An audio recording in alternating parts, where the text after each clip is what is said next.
de cómo la Gestalt interviene en esta sociedad que estamos en un momento como de crisis, de paradigma,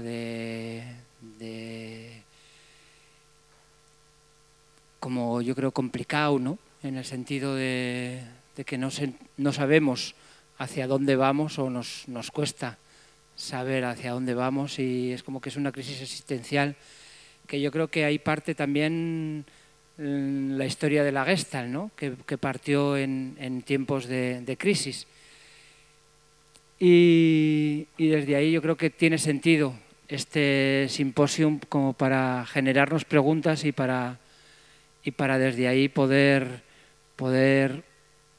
debatir y ver que la Gestalt qué es lo que puede aportar en este momento actual.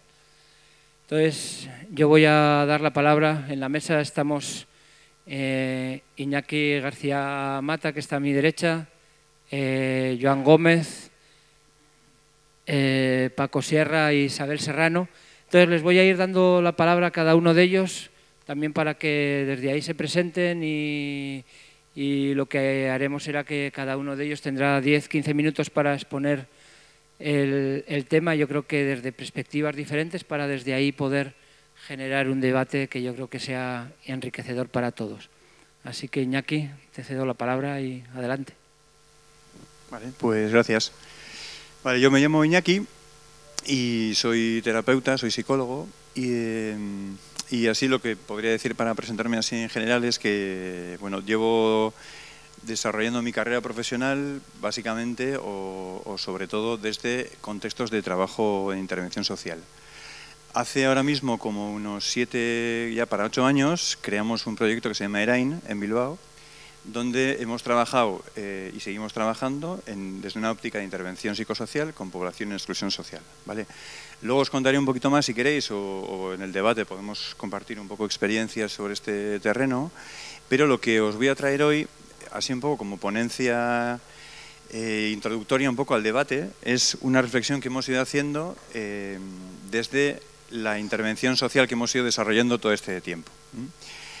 Es una reflexión que hacemos, una teorización un poco desde la barrera, desde la frontera, desde los límites. Con esto me refiero a que la idea ha sido desde el trabajo con personas en exclusión severa, poder hacer una reflexión más allá de lo que tiene que ver con la consulta habitual a la que quizás algunas estamos acostumbrados. Entonces, es desde este límite, desde la frontera, desde donde hacemos una reflexión. Bueno, bienvenidas las que os acabéis de incorporar. Bien, bueno, como no tenemos mandito para pasar, le voy a indicar al compañero que nos pase esta. ¿Si me pasas? Vale. Lo que os decía, el previo un poco de la reflexión viene un poco desde lo que os decía, ¿no? Es una teorización que hemos ido haciendo según trabajábamos. Sobre todo en clave a una gran contradicción que nos hemos ido encontrando en el camino, ¿no? Que es que desde el trabajo, desde la intervención con personas en exclusión social, nos hemos visto en la tesitura de plantearnos si lo que estábamos haciendo, la intervención terapéutica que hacíamos con personas en situación de exclusión o riesgo de exclusión, si realmente respondía a un acompañamiento terapéutico per se que consiguiera adaptar a la persona a un medio políticamente, éticamente hostil, o bien si lo que conseguíamos era generar una cierta conciencia crítica en la persona de forma que pudiera generar un ajuste creativo al entorno. Esto que he explicado, lo explica muy bien Bauman en un párrafo en un libro que dice algo así como lo que veis en el segundo párrafo, en la parte azul. La experiencia que hemos tenido es que las personas con las que trabajamos se ven condenadas a buscar soluciones biográficas a contradicciones sistémicas, ¿no? Hemos atendido personas migradas, personas en situación de grave exclusión y sin hogarismo, personas que han estado en el medio penal y se han encontrado con tener que responder biográficamente a contradicciones, a injusticias sistémicas, ¿no? Entonces decíamos, nuestro papel como terapeutas gestálticos es generar ajustes adecuados o adaptados a una sociedad que es profundamente injusta, a un medio penal que no reinserta, sino que lo que hace es castigar, a una sociedad que no acoge y rechaza a la persona migrada. nos encontramos en una especie como de contradicción sistémica muy fuerte, ¿no? Y desde ahí hemos ido generando cierta reflexión, que es lo que os voy a compartir. Bien, vamos a partir de un interrogante. Me gusta la etimología de interrogación porque viene un poco de dos conceptos, el inter y el rogar.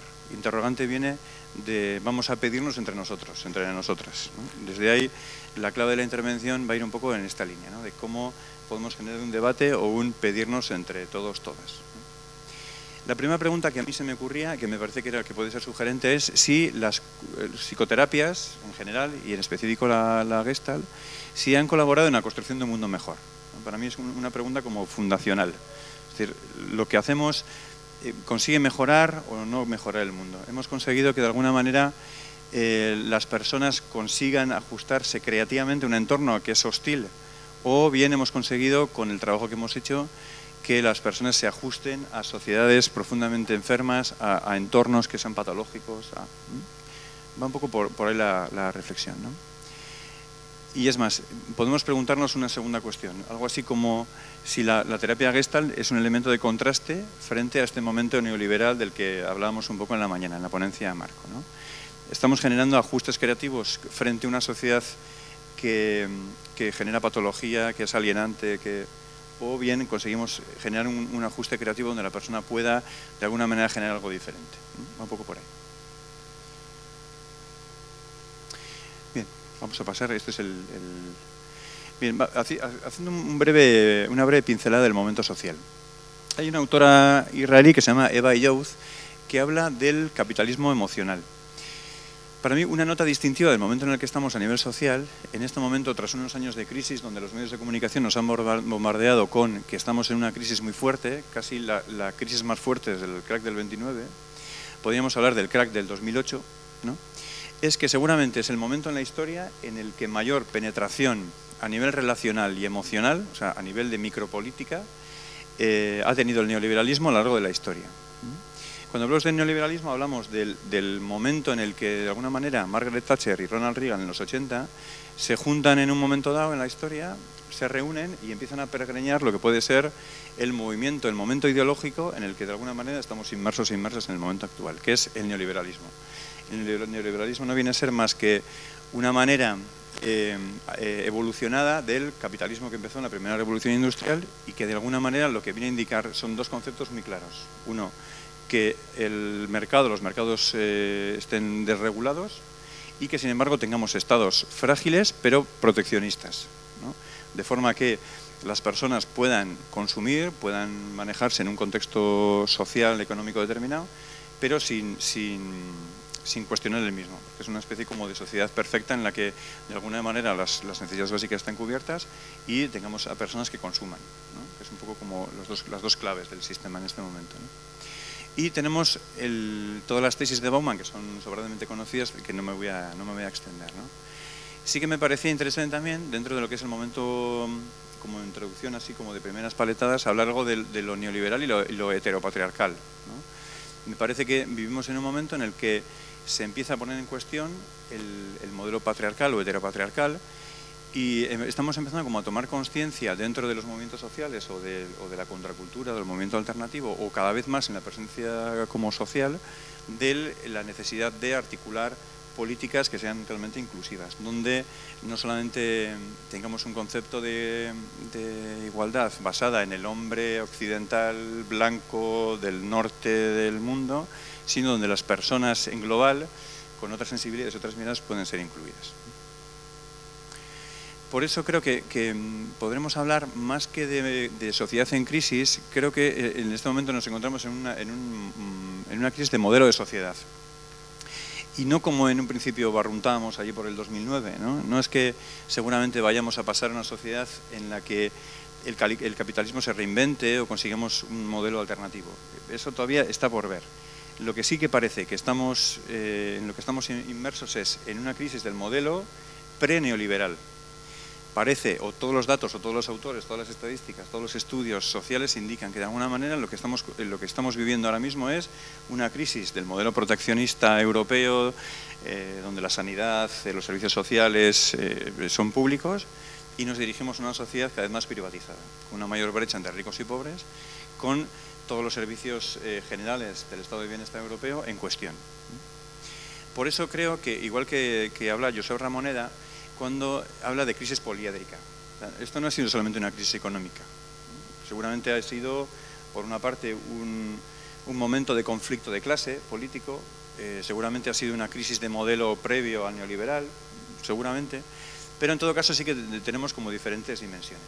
Aquí no me voy a alargar porque luego hablaremos un poquito más, pero sí me parecía que era interesante como hablar del momento en crisis como un momento poliédrico. Y no una crisis social como un momento de crisis económica con la que pudimos vivir en los 80, en los 90 con las .com, sino en un momento de crisis de modelo. ¿Sí? Pasamos. Me parece que para empezar también sería interesante como este esquema. Es un esquema muy general, ¿no? Pero para que nos situemos creo que existen como un doble eje de abscisas y de ordenadas, que tendría algo que ver con el tema del poder y el tema de la inclusión. Seguramente es un esquema muy sencillo, pero que nos vale para explicar no toda la complejidad, pero sí muchas de las claves que viven numerosas personas que están en nuestro entorno en contextos sociales, ¿no? Por una parte, un eje que sería el de poder y opresión, ¿no? Y por otro, el de inclusión-exclusión. Como veis en la línea roja, que está un poco irregular, muchas personas que se encuentran en situaciones de exclusión social están viviendo una doble componente. Cuando hablamos de interseccional, que veis ahí, tensiones psicosociales interseccionales, es porque de alguna manera en estos dos ejes entran muchos factores. Cuando hablamos, por ejemplo, de que seguramente una mujer gitana en una situación de exclusión social, estamos hablando de diferentes como secciones a la hora de entender cuál es su situación de exclusión. Lo interseccional es un aporte que hace el feminismo muy interesante cuando habla de qué manera tiene el sistema heteropatriarcal de generar situaciones de opresión con diferentes claves, ¿no? Entonces me parecía que podía ser muy visual situarlo en esta clave, ¿no? Hay una clave de poder, seguramente cuando una persona es excluida y, por ejemplo, en el caso de un chaval inmigrante que no está regulado, que tiene 19 años, que no tiene ningún acceso a ningún recurso sanitario, hay una parte de opresión de poder, es decir, porque es una persona que en este momento es ilegal y no puede participar en el sistema político y a la vez está en la abscisa, en el eje de exclusión, porque de alguna manera está excluido del sistema. Entonces yo creo que son como dos dimensiones importantes a la hora de entender todo lo que de alguna manera vemos en los contextos sociales diferentes en los que nos movemos, ¿no? Y por otra parte, desde un punto de vista gestáltico, de alguna manera lo que entiendo que trabajamos, que podemos trabajar desde nuestra visión es en el campo individuo-sociedad, en el ajuste psicosocial. En el esquema que veis aquí, si podemos situar algo así como la atmósfera, como si fuera el aire que respiramos todos, todas, entiendo que de alguna manera la atmósfera social sería la atmósfera de los valores del contexto neoliberal. Tal como decía Eva Illouz cuando hablaba de capitalismo emocional, es como si todos, todas estuviéramos imbuidos en una atmósfera neoliberal, donde de alguna manera las relaciones son miradas como con transacciones, donde hasta el espacio público, no sé si os ha pasado, pero a mí en Bilbao, cuando voy por la calle o iba con un carrito de niños o voy con críos, casi no puedo pasar porque está ocupado por las terrazas de los bares, que no dejan casi pasar el tránsito, ¿no? Es como si el espacio social comunitario estuviera ocupado por las iniciativas privadas del capital, ¿no? Para que os hagáis un poco como la idea. Esta sería como la atmósfera social, ¿no? Y de alguna manera esta atmósfera social tiñe el campo del trabajo que podamos hacer con las personas y a la vez las situaciones específicas cuando estamos trabajando, ¿no? Para mí como una conexión que, fíjate que es curioso, ¿no? Porque pensando un poco en otras, como en otras escuelas o en otras miradas, tenemos muy claro cómo pesa de alguna manera, por ejemplo, la biografía de la persona en lo que está pasando en el momento actual, ¿no? La relación con sus padres o incluso genealógicamente de dónde vienen ciertas patologías, ciertas dificultades, pero me cuestiono si realmente tenemos tan en cuenta el momento, el peso de la atmósfera social, ¿no? Neoliberal a la hora de trabajar con las personas con las que estamos interviniendo, ¿no? Hasta qué punto hay una manera de entender el mundo que está pesando en la expresión de la patología, de una dificultad. Bien, hay unos autores, esta podemos pasar, que es el título también. Yo supongo que conocéis a los Müller-Gran Soto, que son una pareja de terapeutas gestalt brasileños que han teorizado mucho en torno a esto, en torno a una clínica de tipo social, ¿no? Y ellos hablan de 3 sufrimientos, que voy a pasar muy rápido para pasar luego a la parte de la intervención en gestalt, cómo podemos hacer, ¿no? Una primera sería el sufrimiento antropológico. Ellos hablan de el concepto de misery, que se escribe en el PHG, ¿no? Los autores Peirce, Laura y Guzman hablan un poco de este nivel como de sufrimiento. Tampoco lo describen mucho, pero ellos establecen tres categorías. Una que sería el sufrimiento antropológico, que sería todo lo que tiene que ver con aquellos accidentes, aquellas fallas, aquellas cosas que suceden en un momento de la vida y que de alguna manera rompen con el imaginario, con el otro social, que de alguna manera se incorpora en la función personalidad. Aquí ellos trabajan mucho, por ejemplo, con el tema de accidentes, el tema de los lutos y tal, pero yo creo que aquí podríamos incluir todo tipo de dificultades que en la vida de la persona pueden incluirse. Las dificultades básicas que podemos ver en cualquier neurosis o en algunas psicosis que están basadas en acontecimientos vitales estresantes. Pasamos. Abrimos un siguiente nivel, que me parece muy interesante, que es cuando hablan del sufrimiento político. Estos autores dicen, bueno, hay otro nivel, más allá del antropológico, que es cuando las pérdidas de esas representaciones del otro social que incorporamos en nuestra función personalidad tienen que ver con el deseo del dominador. Es algo así como aquel sufrimiento generado en espacios sociales donde de alguna manera la adscripción a este momento neoliberal, a estos valores, a esta forma de entender la vida, está basada en un deseo alienado por la lógica capitalista, ¿no? De hecho, si os fijáis un poco, nos tenemos que enfrentar en estos tiempos a la lógica de la patología generada por el momento posmoderno, ¿no? De hecho, si os fijáis, hay como una concatenación de experiencias que yo creo que explican gran parte de la psicopatología actual, ¿no? La primera para mí, una muy clara, es que el sistema de alguna manera necesita de la frustración como un motor de consumo. Es decir, la persona individual, porque no tiene sentido para el capital que tengamos redes comunitarias, porque no por estar en comunidad consumimos más, ¿no? Sino que el individuo solo, antropológicamente aislado, frustrado, tiende a consumir, ¿no? Como a comprar, nunca mejor dicho, aquellas iniciativas que el sistema va generando, ¿no? De alguna manera es como el adgredere persiano, salgo al entorno para intentar asimilar, pero sin asimilación. Sería una especie como de salgo a morder, pero no consigo tragar ni asimilar nada, ¿no? Si a eso le sumamos la fragilidad de los vínculos, cuando Bauman dice que la sociedad se ha disuelto, cuando Bauman habla de que la sociedad desaparece, los vínculos comunitarios básicos, lo que nos está pasando, ¿no? En la calle, en los barrios, si los críos salen a jugar a la calle o les tenemos en casa porque tenemos miedo de que pueda haber alguien que los agreda. Cuando vamos a comprar a la tienda de abajo del vecino y resulta que por el efecto de la gentrificación ahora son cadenas multinacionales las que tienen las tiendas en los barrios. Cuando estamos hablando de esto hablamos de la fragilidad de los vínculos comunitarios y también interpersonales, ¿no? Entonces, ¿qué es lo que pasa cuando se juntan ambas dos? Un nivel de frustración alto con un nivel de contención muy bajo. Contención me refiero a todo lo que tiene que ver con el contacto que de alguna manera nos calma. El contacto que de alguna manera en lo emocional nos permite tener unos límites que nos identifiquen. Lo que dicen varios autores es que de alguna manera en estos contextos empieza a aparecer una percepción acelerada del tiempo, ¿no? Algo así como ajustes desajustados hipercinéticos desde el tiempo acelerado, que es lo que podemos ver, por ejemplo, en toda la clínica con adolescentes, ¿no? Yo creo que la aparición del trastorno por déficit de atención y hiperactividad no es casual. No es casual en un contexto donde las demandas sociales hacia los críos son muy importantes y cuando no existen una capacidad de contención emocional en los padres suficiente como para contener y tranquilizar al niño. Y empieza a hacer como ajustes hiperactivos o hipercinéticos, ¿no? Por otra parte, ante este nivel de ansiedad que genera la frustración en la atmósfera social, la respuesta habitual suele ser la de la desensibilización corporal. Es como si, y de hecho en este tiempo, si os fijáis es como en los anuncios estos de la tele, no sé si habéis visto, donde se puede moldear el cuerpo en 3 minutos. Hay una corporación dermostética, te moldean el cuerpo en 3 minutos. Que yo no sé muy bien cómo se hace esto, pero con láser, así, no sé. Es un poco como si yo puedo comprar el cuerpo que tengo. O sea, el cuerpo para mí, para el individuo posmoderno, es un accidente.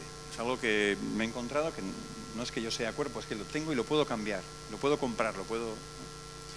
De alguna manera, esta desensibilización genera una especie como de comportamiento compulsivo donde de alguna manera lo que intentamos es paliar el vacío social que deja la desaparición de la sociedad y esta especie como de nivel de frustración general, ¿no? Entonces es una especie como de... A esto Bauman le llama el homo eligens, ¿no? El hombre que puede elegir. podemos elegir todo, pero podemos elegir cualquier cosa en una situación de aislamiento social.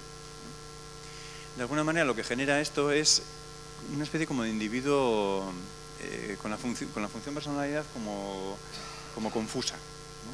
Toda la patología que tiene que ver con la difusión de la identidad, con los trastornos de tipo límite y tal, creo que tiene que ver un poco con esto, ¿no? Entonces, como veis, yo creo que hay una especie como de atmósfera social que genera un tipo determinado de patología, ¿no? Al igual que en su momento los trastornos de alimentación pudieron ser, o en la época de Freud, era el histerismo, ¿no? Y casualmente la histeria en la mujer, cuando la mujer estaba absolutamente reprimida en la sociedad post-victoriana, ahora tenemos otro tipo de patología más basada en la compulsividad, en la difusión de la identidad, ¿no? Pasamos. Vale. Y después tendríamos el sufrimiento ético, que tendría que ver con contextos de exclusión donde de alguna manera el otro social igualitario no apoya, ¿no? Sería algo así como todo lo que tiene que ver con la exclusión basada en el género, en la raza, en la edad, en contextos, por ejemplo, como penales, carcelarios, etcétera, etcétera. Entonces, claro, ante toda esta situación, ante esta atmósfera, ¿qué podemos hacer? ¿O cuál es el aporte específico de la Gestalt, ¿no? Vamos a dar una vuelta a esto. Perdón. Bien, estos autores hablan como de ajustes de inclusión.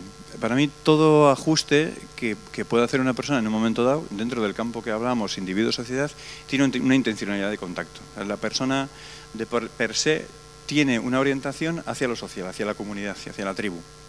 Nuestro trabajo creo que es co-construir un ajuste de inclusión donde la persona pueda pasar de formar parte, es decir, yo en la relación cuando te miro y te sientes visto o te veo, formas parte, a sentirse parte, ¿no? En los procesos con personas en situación de exclusión, aquí a veces media un mundo, ¿no? Entre que la persona puede ser parte de un dispositivo o de un espacio de atención a que pueda sentirse partícipe de. Y para nosotros la sanación, lo terapéutico, en esta perspectiva es que la persona pueda llegar a realmente sentirse parte de algo, ¿no? Parte de, otra vez, de la conexión relacional con el mundo, con su comunidad. Una clave desde ahí es, para mí, la necesidad de resignificar la clínica. Me parece que parte de lo neoliberal también ha tenido que ver, sobre todo en estos últimos años, del 2000 hasta ahora, en que la clínica ha pasado de ser algo que podría tener que ver con lo humano a algo que tiene que ver con el modelo biomédico de trabajo. Sería algo así como si el individuo atomizado, neoliberal, pudiera ser tratado sobre todo por las neurociencias, ¿no? Como que podríamos tener una medicación para cada una de las patologías, que como somos individuos solitarios y aislados del mundo, puede haber una intervención a nivel casi neurológico para poder intervenir sobre ella, ¿no? Yo creo que tenemos que trascender, uno de los aportes de la Gestalt es el paradigma relacional y el paradigma basado en el contacto y no tanto en el individuo aislado, ¿no? De hecho, la buena aportación del PHG fue que seguramente podemos trabajar a partir del contacto como realidad primera, no como el sujeto aislado como realidad, ¿no? Por eso pienso que de alguna manera igual es importante darnos cuenta de tres dimensiones importantes a la hora de trabajar, que vamos a citar a continuación. Una primera, podría ser y pasamos, sería la dimensión antropológica, ¿no? De alguna manera, lo que os decía, me parece que en un momento dado, y más allá de que trabajemos con personas en situación de exclusión o no, me parece que hay una dimensión que es como transversal a toda la intervención, ¿no? Que es la dimensión antropológica. De alguna manera, el hecho de poder hacer figura con respecto a qué situación está viviendo la persona cuando estamos trabajando con él y pasar de que sea un fondo experiencial a una figura, me parece que es una clave del trabajo. Aquí hay una teorización muy bonita, no me voy a meter ahora, que es la de la aportación que tiene que ver con Deleuze y Spinoza, cuando hablan de que de alguna manera lo que hacemos en Gestalt es como que la persona pueda recuperar el territorio. Territorio no entendido como algo físico, sino como aquellos espacios relacionales y existenciales donde la persona se mueve, ¿no? Para mí, el trabajar en un ajuste de inclusión, el trabajar en pos de que la persona pueda, de alguna manera, desplegar su potencia, desplegar otras conductas alternativas a lo que una función yo alienada pueda desarrollar, me parece que es un ajuste de tipo antropológico profundo y a la vez de tipo político, ¿no? De hecho, si os lo pensáis un poco, cualquier actividad que podamos hacer con personas es un hecho político, ¿no? Sería algo así como darnos cuenta de que de alguna manera recuperar la propia potencia de actuar, es decir, frente al concepto de poder un poco de Foucault, ya sabéis que es un poco esta idea de Foucault de que no hay un poder como omnipresente absoluto, sino que hay como diferentes dispositivos de poder, ¿no? Desde la micropolítica, desde las relaciones en la pareja hasta las relaciones de poder en el trabajo, las relaciones de poder en diferentes ámbitos. Spinoza o Benasayag, que es un autor muy interesante, hablan de qué manera a través del trabajo que podemos hacer con una persona poder ayudar a recuperar su propio nivel de potencia, ¿no? Sería algo así como que recuperar o ayudar a que la persona pueda recuperar un nivel de territorio determinado es un acto en sí mismo antropológico y político de primer orden, ¿no? Sería algo así como entender que el terapeuta es un agente político, que somos agentes políticos de transformación social, ¿no? De hecho, hay toda una tradición que va desde los aportes de Mirta Kuko con los procesos correctores comunitarios o los movimientos autogestionados de colectivos afectados por salud mental, por temas de salud mental, de enfermedad mental, que han ido haciendo una reivindicación de sus derechos en clave terapéutica, ¿no? Para ellos, la politización de los malestares ha sido una manera de recuperar la propia dignidad como colectivos, ¿no? De hecho, una de las claves de la Gestalt ha sido históricamente no tanto curar el síntoma, sino acogerlo y canalizar el malestar y convertirlo en protesta, ¿no? Y asumir la clave política ya muy antigua, pero por otra parte no menos actual, que es la de que resistir de alguna manera es crear, ¿no? Sí, y ya voy terminando. Esta sería como, me quedan tres líneas y termino.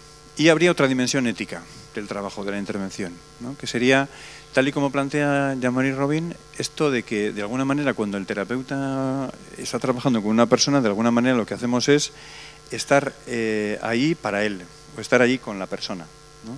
Sería algo así como entender que antes que el ser con fenomenológico hay un ser para el otro, ¿no? Podríamos entender la psicoterapia como una ética en sí misma, no tanto como qué valores tiñen la terapia Gestalt, sino que de alguna manera la terapia Gestalt ya marca un estar ahí con el otro, un cuidado de la otra persona, ¿no? Que me parece que es como una toma de contacto, una toma de conciencia interesante para plantearnos cómo somos, ¿no? Como terapeutas.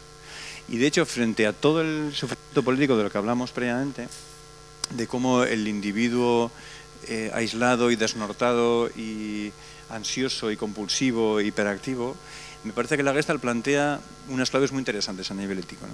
Por una parte, el centrar la dispersión atencional en el contacto, me parece que es una clave. Entendernos como un espacio de contemplación también, ¿no? De reconexión otra vez, de volver al cuerpo, me parece que es otra clave interesante. Es decir, ante individuos que han escindido su capacidad corporal, integrar el cuerpo me parece que es otra clave fundamental en un proceso de transformación personal. Y a la vez, desde los aportes feministas interseccionales, como aplicar lo interseccional, es decir, las múltiples opresiones que puede vivir una persona, poder situarla en un contexto terapéutico desde el que poder intervenir, ¿no? Me parece que es una clave muy potente a nivel de reflexión, ¿no? Es decir, poder trabajar desde el contexto en el que nos toque, sea una consulta, sea un espacio de otro tipo, poder intervenir en diferentes niveles de opresión. De hecho, bueno, luego creo que Isabel hablará un poquito más sobre esto, pero me parece que hay una parte muy importante en de qué manera poder recuperar un poco el valor comunitario a la hora de trabajar, ¿no? Y desde ahí me parece que el integrar un poco la reflexión sobre la presencia social que tenemos como terapeutas gestálticos me parece que es una clave, ¿no? Si os fijáis un poco en los servicios sociales, en los jurídicos, en los clínicos, en los universitarios, existe poca presencia de terapeutas gestálticos. Poca presencia y poca reflexión desde la Gestalt, ¿no? En servicios sociales, por lo menos en Bilbao, es la terapia familiar o el psicoanálisis la que funciona o la que de alguna manera las administraciones, las financiadoras compran, ¿no? Claro, a mí se me hace un poco como chocante que de alguna manera, si tenemos este mensaje interesante y que seguramente es incómodo para la administración, para las diferentes instituciones, pero me parece que una clave va por ahí, ¿no? Con de alguna manera poder exportar lo que podemos trabajar en consulta a otros contextos de otro tipo, ¿no? Como decía ahí, ¿no? E incluso, que es lo que os decía que os comentara Isabel, en cómo incorporar esta mirada también en las propuestas formativas de las escuelas, ¿no?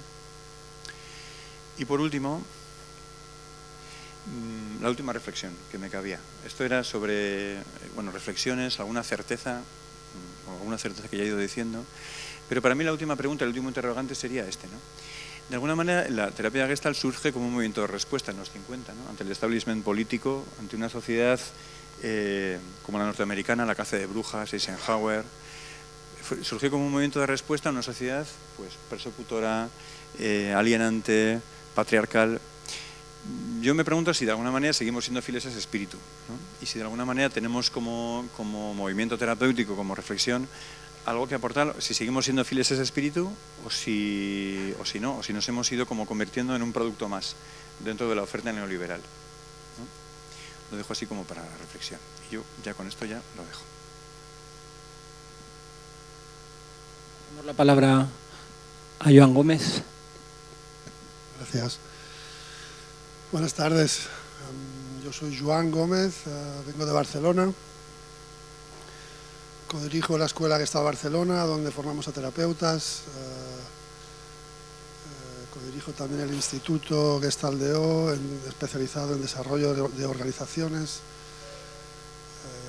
Estamos también implicados en proyectos formativos, aquí también en Oriente Medio, para palestinos refugiados, líderes palestinos refugiados. Y andamos en esto que nos ocupa hoy, qué podemos hacer desde la Gestalt en un entorno social y cómo podemos llevarnos lo que podemos hacer en la consulta de psicoterapia más allá de la propia consulta, ¿no? Lo que voy a compartir hoy es solo mi opinión, me refiero a que no pretendo impartir cátedra, aunque a veces cuando hablo soy un poco vehemente, pero es solo mi experiencia y mi opinión sobre lo que hacemos y lo que intentamos aprender en esto que creo que todavía está muy incipiente. Para mí, trabajar en entornos sociales significa trabajar en aquellos entornos donde hay personas de toda índole que comparten un interés o un propósito común. No específicamente en exclusión social o con dificultades, es decir, todos aquellos espacios o entornos donde las personas se reúnen para hacer algo. Son espacios comunitarios y espacios que son susceptibles de poder intervenir.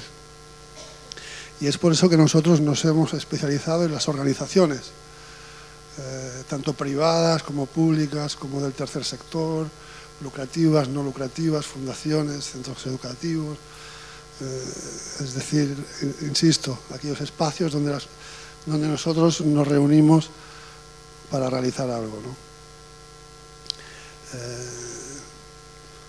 Es verdad que compartimos similar metodología cuando trabajamos en psicoterapia o en estos entornos sociales, es decir, trabajamos desde un enfoque existencial, experiencial, usamos conceptos como el aquí y ahora, la responsabilidad, el diagnóstico como una hipótesis, el continuum de atención y todos estos asuntos que todos conocemos.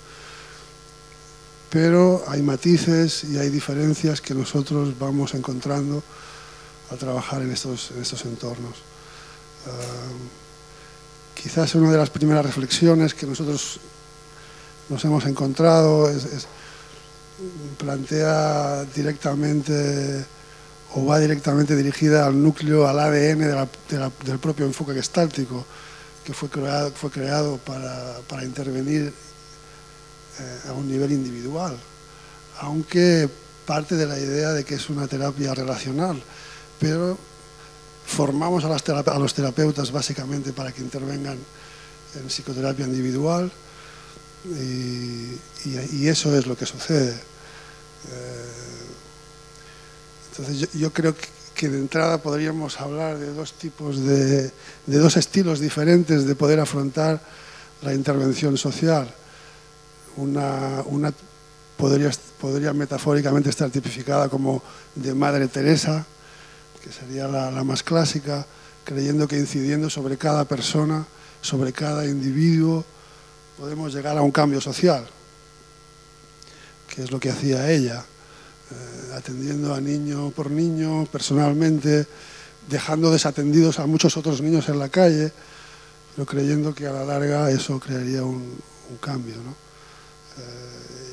Y frente a ese estilo tenemos quizás otro estilo, que es el que nosotros desde el Instituto trabajamos, que cree que podemos realizar una intervención colectiva que pueda incidir directamente a un nivel colectivo y comunitario, y que eso podría incidir también en el cambio individual, que sería la inversa, un poco también metafóricamente como hizo Gandhi, ¿no? que movilizó a todo un país sin convencer a una sola persona, digamos, ¿no? Y eso creo que los consultores o los interventores o los educadores sociales que no están formados como terapeutas parten con ventaja, porque como desde las formaciones de Gestalt para psicoterapeutas insistimos en entrenar en la intervención individual, para hacer ese cambio de visión a veces no es sencillo. Otro asunto con el que nos encontramos es el asunto de la intimidad.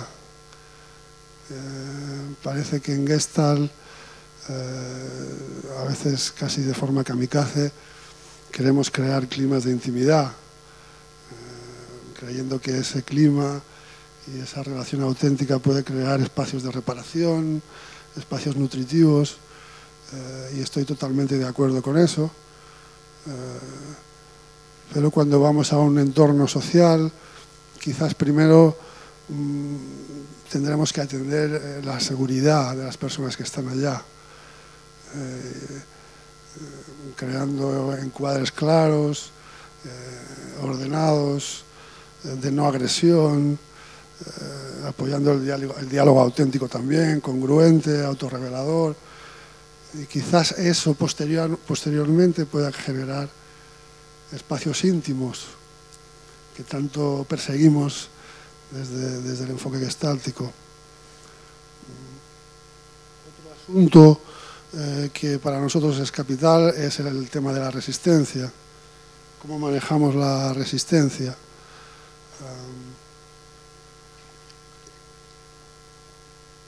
Creo que este asunto es diferenciador de la Gestalt y de otros enfoques, respecto a otros enfoques.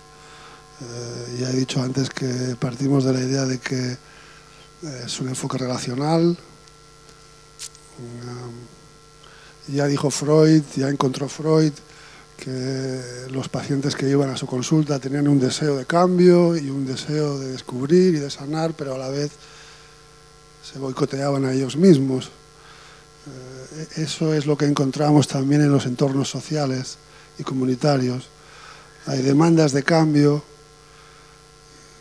hay buenas intenciones, pero los mismos entornos se boicotean para el cambio, porque es intrínseco al ser humano. Y creo que para nosotros, en la intervención, es esencial entender este concepto y poner en juego la esencia relacional. Es decir, mientras estemos en relación, estaremos haciendo proceso, aunque tengamos que trabajar a través de la resistencia. Es muy claro en entornos sociales cuando hay unas fuerzas que empujan para la estabilidad, para que las cosas continúen igual. A estos los solemos llamar los resistentes. Es importante entender que sin esa resistencia no habrá ningún cambio, que no existe el cambio sin resistencia, porque si no sería simplemente cambiar por cambiar, sin ningún tipo de sentido. Esa resistencia nos dice precisamente lo que sí que funciona y lo que quizás no debería cambiar. Y es el motor y la fricción que nos permitirá mover la rueda del propio cambio. Este asunto para nosotros en las intervenciones sociales es capital. Acompañar a los entornos sociales, a los grupos, a las organizaciones, a que puedan valorar qué es lo que está en juego, cuáles son las fuerzas de la estabilidad, cuáles son las fuerzas del cambio, cuáles son los dilemas que están en juego, cuáles son los problemas. Entender que un problema no es un dilema, un problema es algo que podemos solucionar, un dilema es algo que no tiene solución, es una tensión que tenemos que manejar y que quizás permanecerá. Así que esa es otra de las realidades que nos encontramos. Otro de los asuntos que yo creo que en Gestalt estamos muy bien capacitados es la gestión del conflicto, a través del acompañamiento emocional, del dolor, de la rabia, de los duelos. A menudo comparto intervenciones con mediadores. Ellos están muy bien entrenados en gestionar situaciones donde la escalada del conflicto ya es muy alta, pero no están tan entrenados en poder acompañar a las personas cuando todavía no hay tanto follón, cuando hay que acompañar desde el dolor, desde la expresión de la rabia, como digo. Y en eso creo que podemos aportar mucho, en eso estamos muy bien entrenados.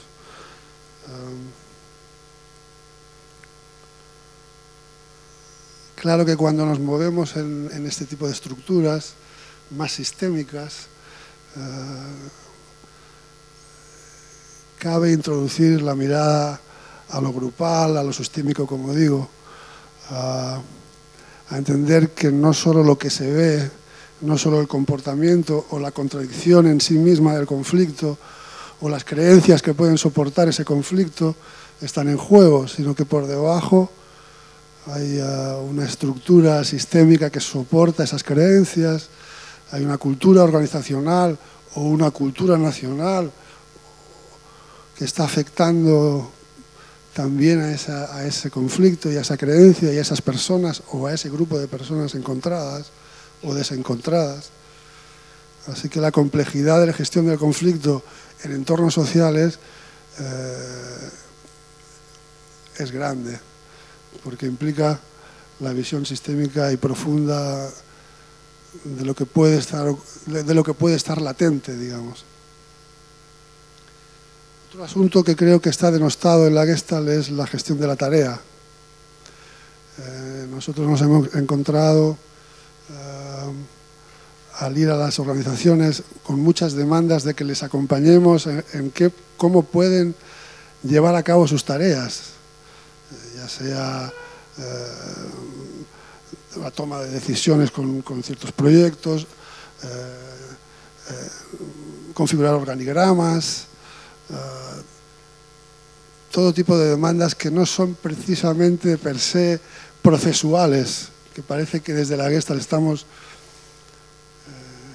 totalmente enfocados a eso, a lo relacional, al conflicto, a lo no dicho, a lo inconcluso, a todo eso, pero creo que hay un acompañamiento procesual de la propia tarea muy interesante, que rezaría algo así, como que aquello de que llevémonos bien y luego trabajaremos mejor. Aquí, en este caso, podríamos invertirlo. Si trabajamos mejor, si trabajamos bien, nos llevaremos mejor, o algo así. Y creo que desde la Gestalt podemos hacer mucho con eso también. Es verdad que para este tipo de intervenciones también hace falta añadir algún tipo de herramientas que no son propias de la Gestalt, otros modelos, otras miradas, quizás herramientas de participación, en este caso de la tarea, por ejemplo, por supuesto sistémicas, de la teoría de sistemas me refiero, o campistas, luego hablaré un poco más de eso, con Kurt Lewin.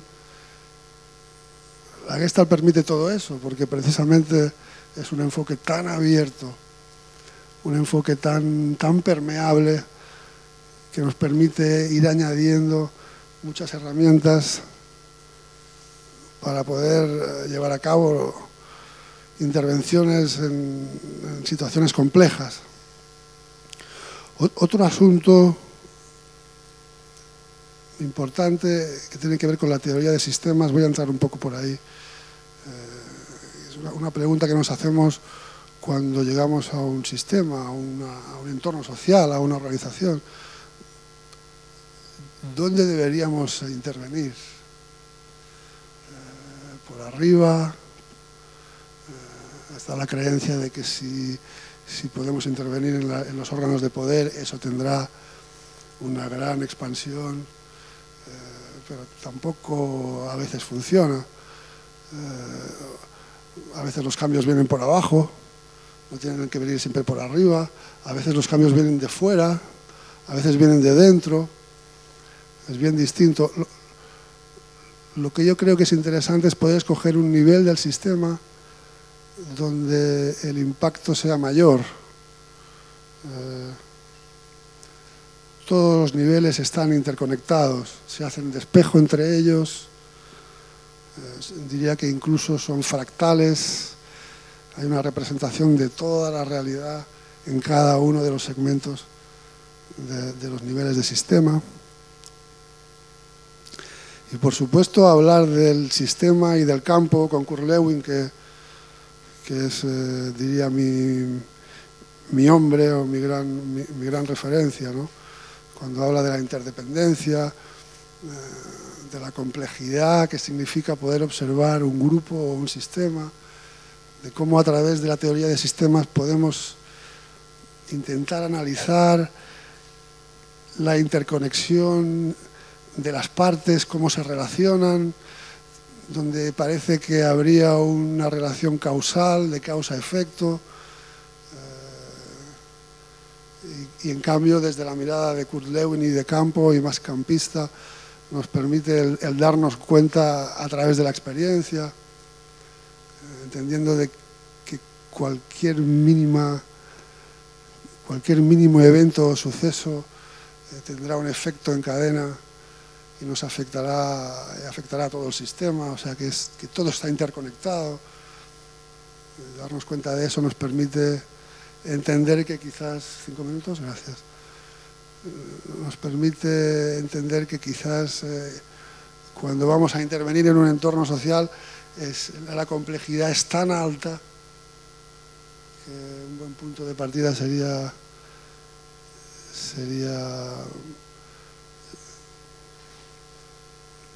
saber que casi no sabemos nada de lo que ocurre. Y que eso, confrontar eso nos enfrenta a la humildad de la intervención, de no creernos que sabemos todo lo que está sucediendo y vamos a solucionarlo. Y ya para ir acabando, a hablar de la presencia que tanto trabajamos en Gestalt, y que tanto sirve también en entornos sociales, ¿no? como ese elemento del que interviene, cómo se usa a sí mismo como herramienta para influir, para apoyar, y cómo esa persona puede encarnar la teoría y la práctica de la esencia del propio cambio, y cómo eso puede ayudar a los sistemas y a las personas a atravesar momentos y espacios difíciles que quizás no se atrevería. Y bueno, y eso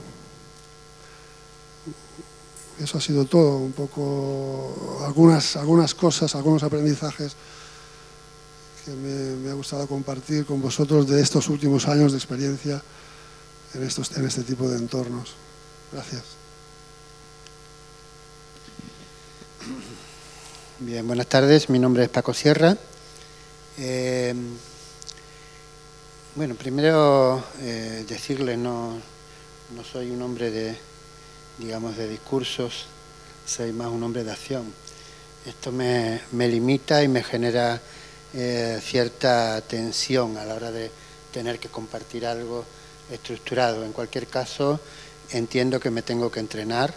Y desde ahí, bueno, pues agradezco la comprensión en la medida en que no pueda hacer llegar esto de una manera clara, pero sí es fruto de la experiencia. Digamos que cuando he encarado esta ponencia pensaba en desde dónde lo hago, ¿no? Y ahí me venía que el camino ha sido largo, ¿no? Yo empecé en los años 80 trabajando como animador sociocultural en barrios, y digamos que en el 91 me encuentro en el Congreso Internacional sobre el hombre que se hizo en Toledo, con Claudio Naranjo, que decía aquello de no es solo para la clínica la Gestalt, es tan interesante, ¿no?, que habría que hacer un esfuerzo por sacarla de ahí y llevarla al ámbito socioeducativo. Ahí me enganchó, ¿no? Porque yo iba un poco como de alguien que en ese congreso, bueno, pues no pudo ir y me pasó su inscripción, ¿no?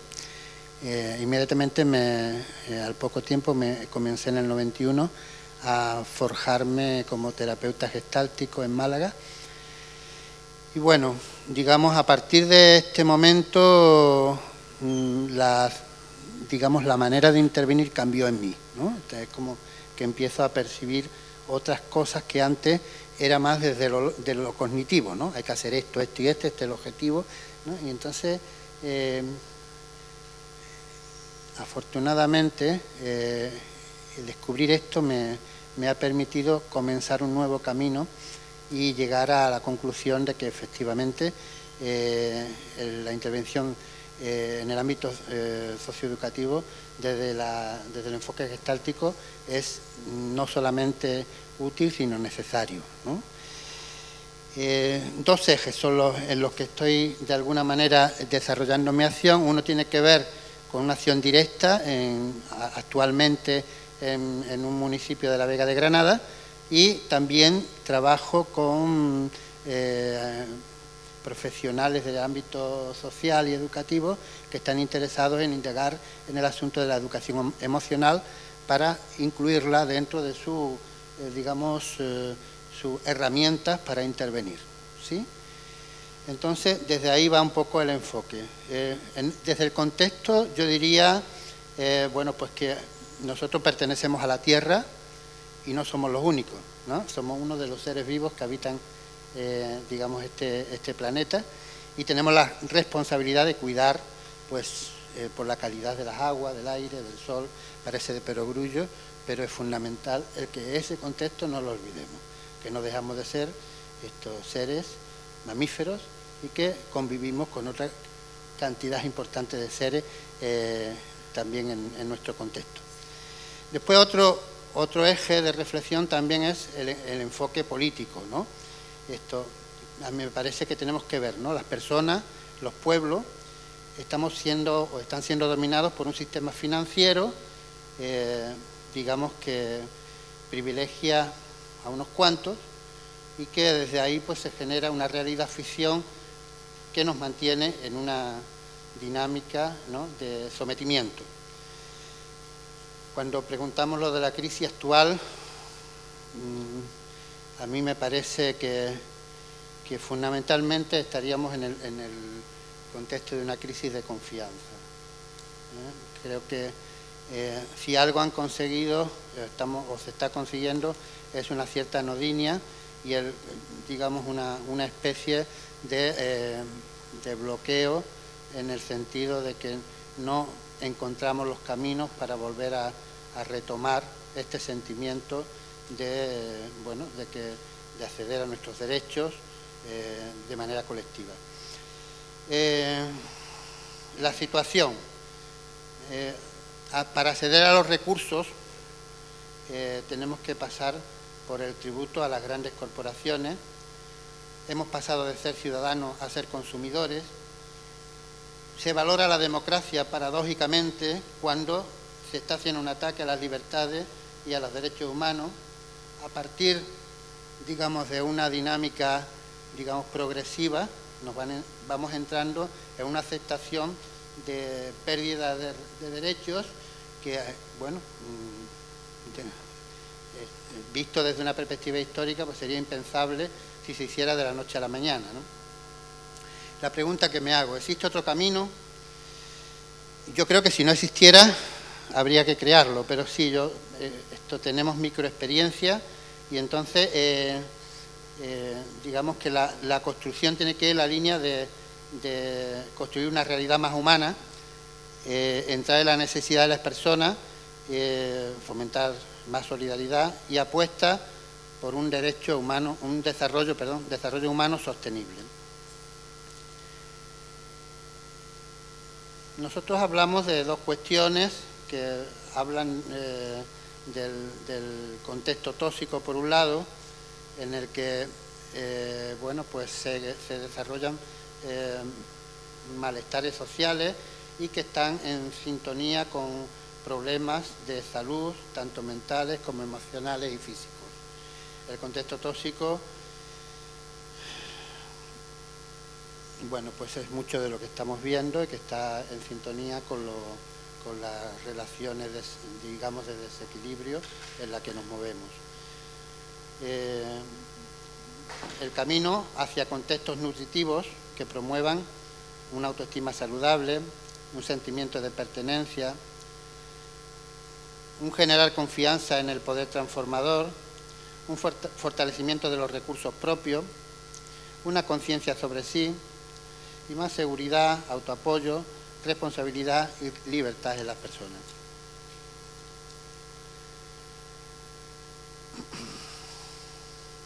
¿Qué herramientas? El fomentar herramientas que ayuden a las personas a conocerse, relacionarse, habilidades personales y sociales básicas para afrontar la situación actual, una relación más dialogal, más horizontal, yo-tú, comprender y acercarnos a la cosmovisión de las personas y los grupos, tender puentes que vayan de la necesidad a la satisfacción de las mismas. Bueno, digamos, en este contexto consideramos que es importante fomentar la educación emocional para generar espacios preventivos, hacer asequible la comprensión del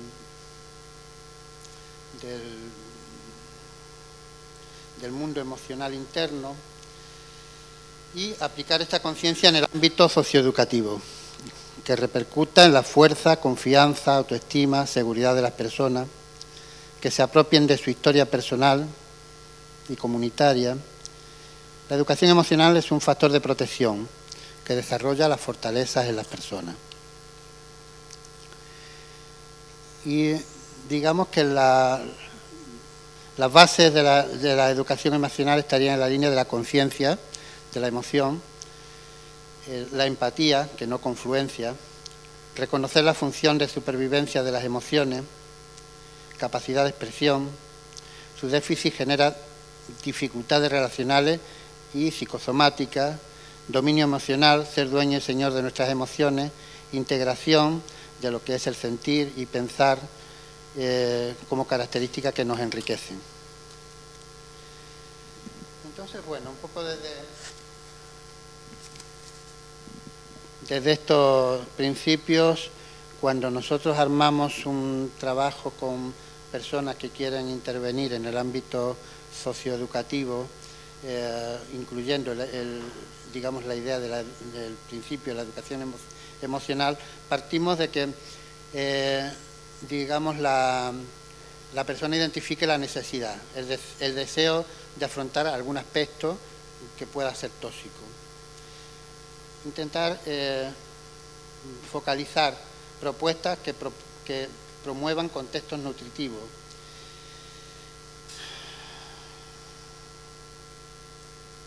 Darnos cuenta, ¿no?, cómo se interrumpe la autorregulación organísmica a partir de mensajes externos que generan miedos, a partir de interpretaciones y mandatos como introyectos.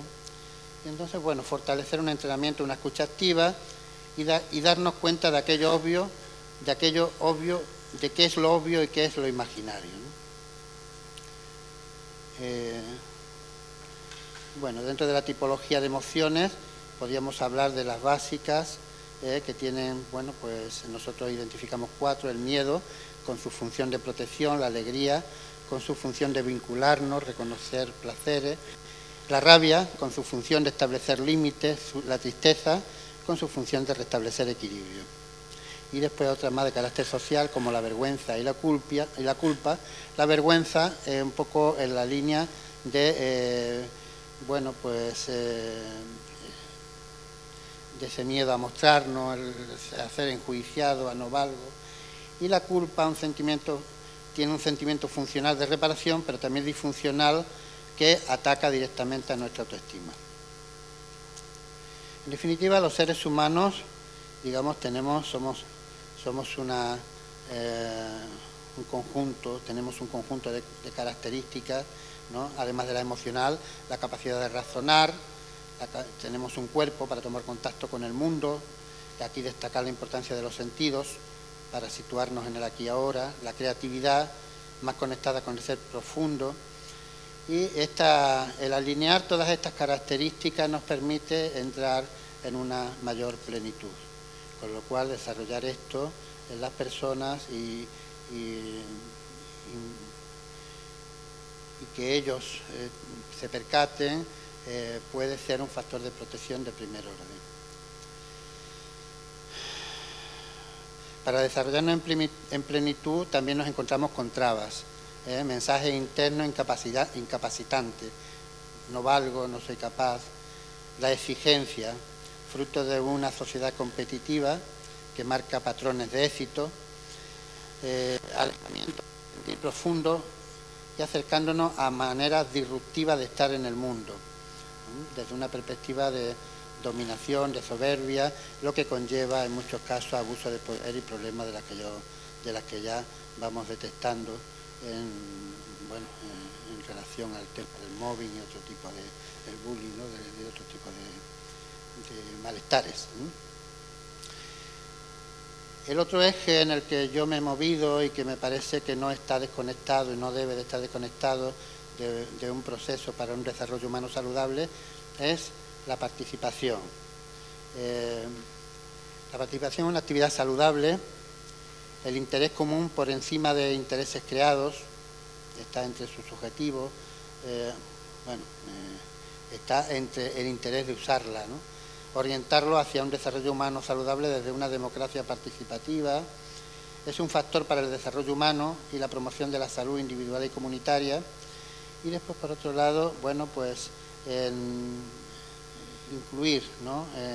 La metodología vivencial para aprender desde una globalidad de la persona. Ya termino, me queda poco. El otro eje que también desarrollamos es el trabajo en equipo, que conlleva confianza, responsabilidad, compromiso y cooperación, comunicación afectiva, escucha activa, empatía y empática y comprometida. Necesidad de crecer como persona en habilidad y dominio emocional, y la creatividad y la confianza en la capacidad del equipo o grupo para llegar a conclusiones certeras. La pregunta que me hago es, desde esta situación, es la disyuntiva entre ser esclavos o ser libres, ¿no? Yo creo que la aportación de la Gestalt está en la dirección hacia la libertad, recomponer consecuencias de entornos tóxicos y contribuir a construir contextos nutritivos para la promoción de la salud mental y comunitaria. El enfoque gestáltico propone una forma de vivir con los pies bien puestos en la tierra, un modo de estar en el mundo de forma plena, libre y abierta, responsabilizándonos, apreciando lo obvio, lo que es, vivir en el ahora, tratando de darnos cuenta de cómo lo hacemos. Es importante fomentar experiencias que favorezcan una autoestima saludable entre la ciudadanía. Por eso, desde el enfoque gestáltico, este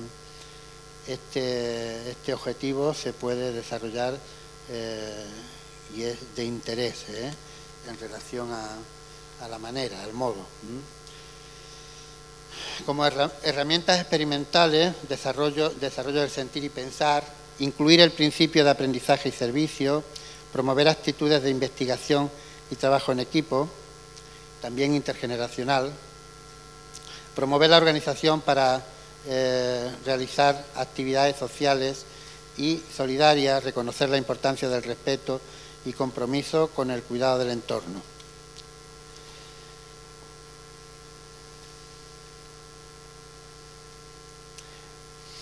Es interesante el desarrollar aspectos propios, mejorar en competencias emocionales para favorecer un desarrollo humano sostenible, que en última instancia es una plena participación ciudadana en conciencia armónica con la naturaleza, sin comprometer y garantizando la calidad de vida de generaciones futuras desde el respeto a la diversidad. Bueno, esto es un poco lo que me sale, ¿no? Es como teórico de lo que hemos hablado. Si acaso ahora en el debate, si queréis, compartimos desde la experiencia más concreta. Gracias. Soy Isabel Serrano. Yo llevo trabajando pues en entornos con vulnerabilidades sociales desde hace pues muchos años. Comencé en la escuela siempre he podido trabajar muy libremente, desde una cooperativa en una zona bastante deprimida socialmente.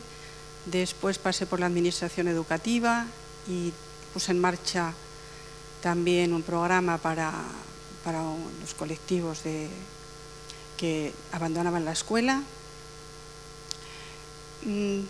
Al ver cómo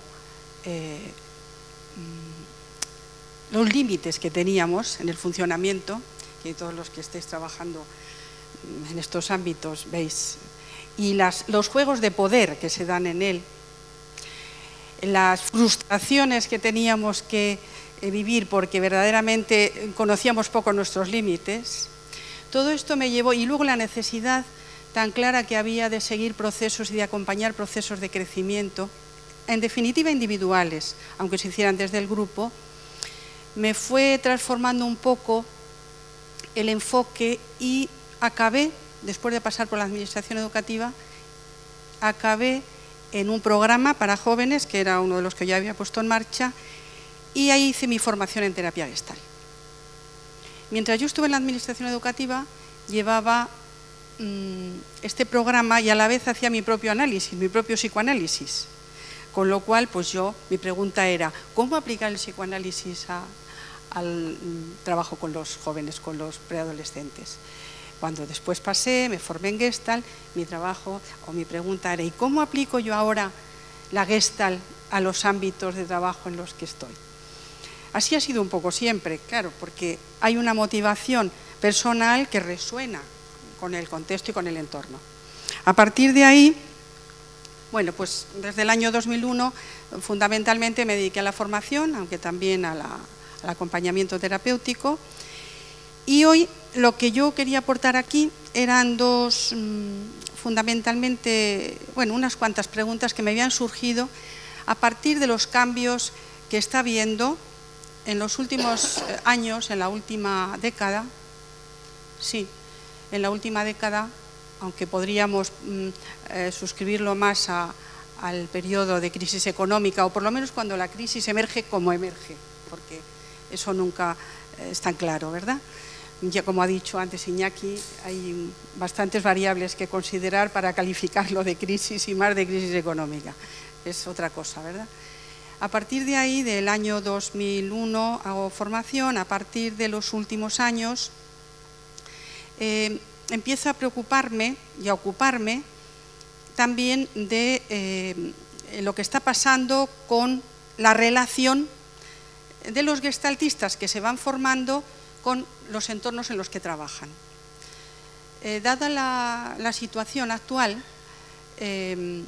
hay muchas, digo actual, de desempleo, empieza a haber muchísimas más personas que estaban trabajando en los ámbitos sociales que se quedan fuera, porque se retiran subvenciones, en fin.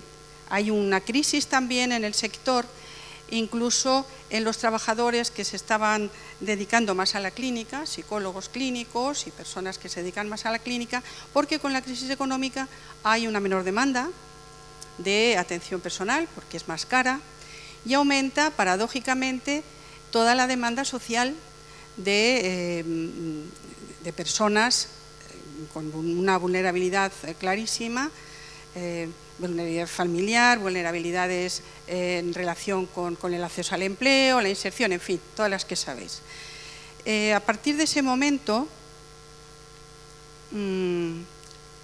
voy a sintetizar lo que quiero decir porque me estaba enrollando y ahora recogerme resulta un poco difícil.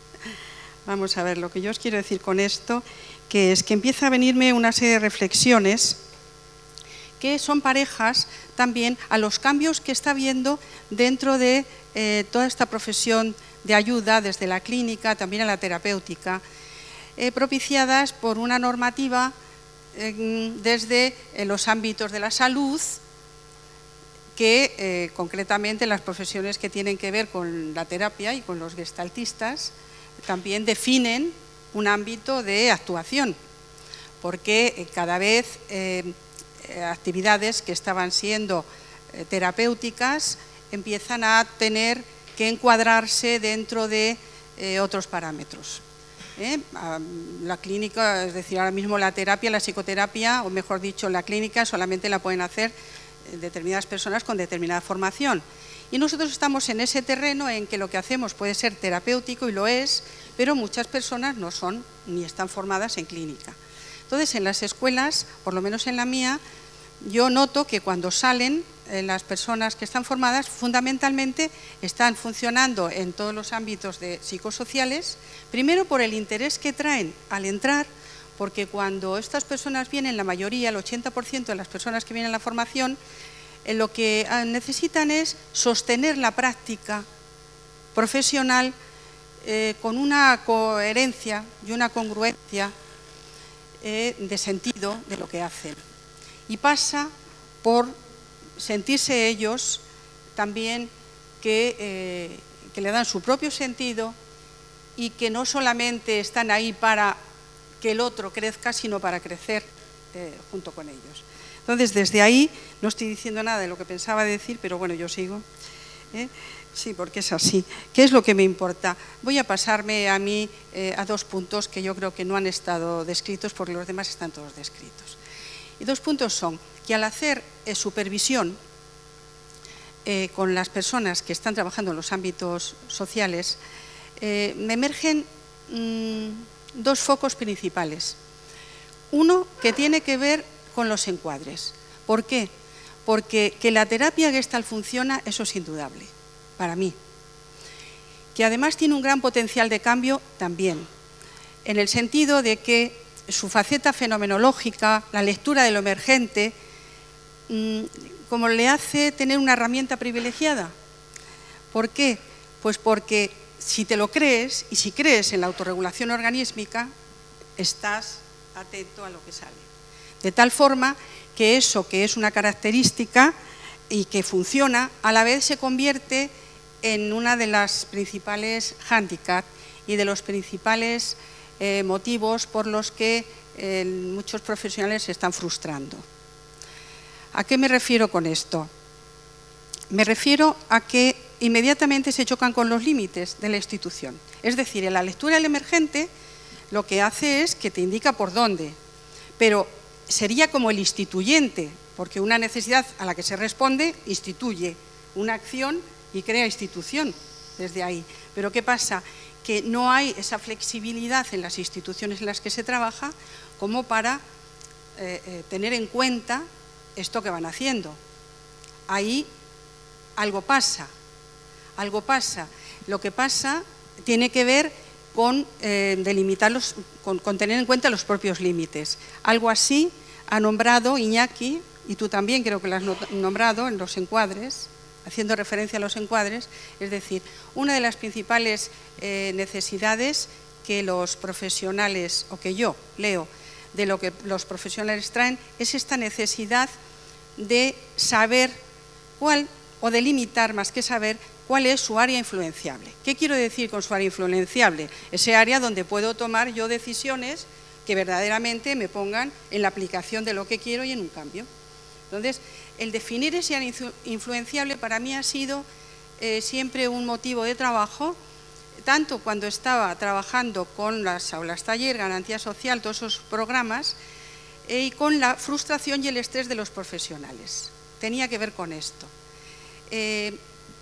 La segunda cuestión es una cuestión que tiene que ver con la percepción también del propio poder, sigue siendo lo mismo, pero en relación con la institución. Es decir, cuando yo tengo un grupo, ese grupo de alguna manera me está pidiendo algo. A veces no coincide con lo que me pide, conjugando intereses.